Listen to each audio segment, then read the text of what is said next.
apologize. I wish the auditorium was full.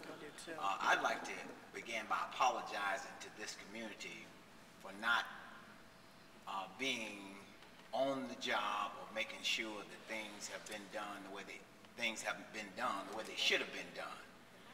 I'd like to also, Mr. Dar and I, we had a little conflict when he first came out, but I'd like to compliment him on the effort that he's put forth and the information and data that he's compiled, which they have failed to address.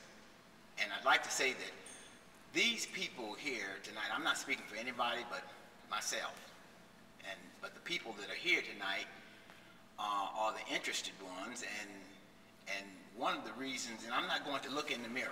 I could go through a big long pitch about why this is the way it is, but I'm not going to do that.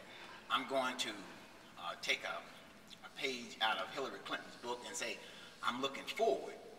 Now, having said that, I think that these people that we have, I'd like to apologize to for supporting Dr. Sanders and his administration for 1 minute. I'd like to apologize to the community for doing that because I was wrong in doing it, and he has been a complete failure and collapse of this community. Now, these people that we're talking about, Mr. Jackson and Mr. Sauter and Mr. Soggs here, and these other people, they should be fired. They should. The reason we don't have a system in place that would actually make them do their job. All of the quotas that they presented, they haven't met one. We have a dying city.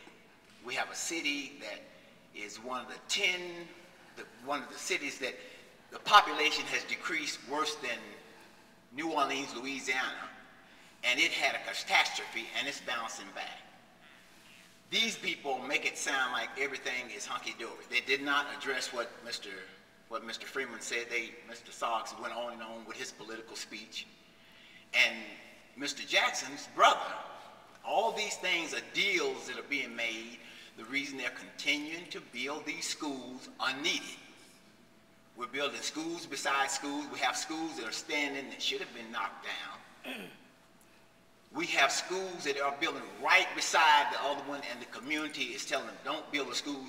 But they have deals with the construction companies that they're going to build them anyway. And they have deals that they're going to tear buildings down anyway, whether they need to be torn down or not. It's a deal that's been made. I'm saying to you, looking forward, the Bond Accountability Commission needs to try and rally this community behind its effort in what it needs to do in terms of getting this community to save the remaining money. This group is not responsible enough to tell you that they're not going to waste the money for the city of for people in the city of Cleveland, because they're sitting making money. Those contractors are making money. These people, it's a sickening situation to hear about $350 million, and then the state as a. Ms. Brown and I went to Columbus to the. I will conclude.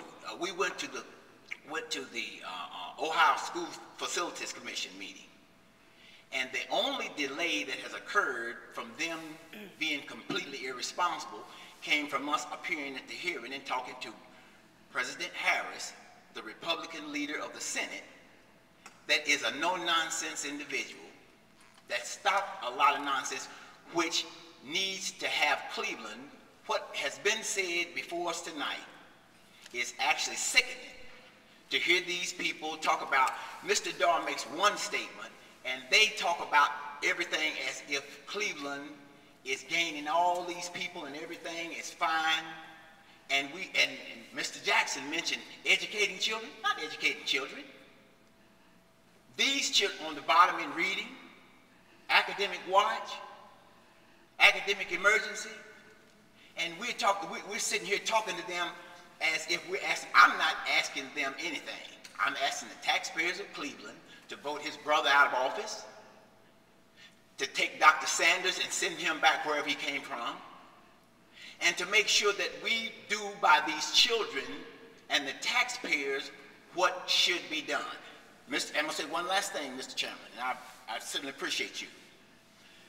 Mr. Freeman has been on this matter all this time, and Mr. Suggs, for him not to have any data to contradict or actually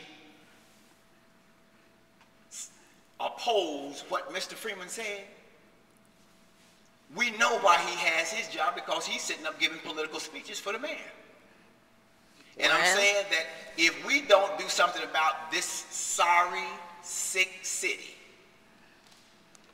we're going to go down the tubes right along with it, and we have to understand this city is steadily losing population, and the children, the school district has lost 1/3 of its population since, and I would have to say this, since mayoral control. And this is the worst mayoral control situation and the worst mayor under mayoral control. Thank you. Your last comment? Thank you. Yes, sir. Thank you.